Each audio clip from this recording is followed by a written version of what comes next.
file. In this file, photo dated October 21, 2016, British Secretary of State for the Department of Exiting the European Union David Davis, right, and former Chief of Staff to the Brexit Secretary James Chapman, during an event in Glasgow, Scotland. Opponents of Britain's departure from the European Union are floating the idea of setting up a new anti-Brexit political party Friday, August 11, 2017, with James Chapman leading the call for a new political direction.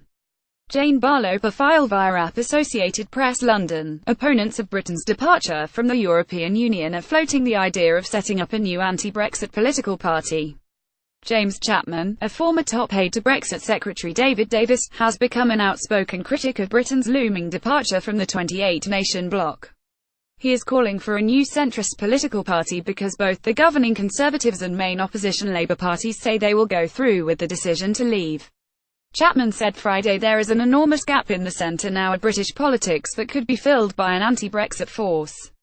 He said that two members of Prime Minister Theresa May's cabinet have contacted him to express support. Former Prime Minister Tony Blair has also called for pro-EU politicians from all parties to unite.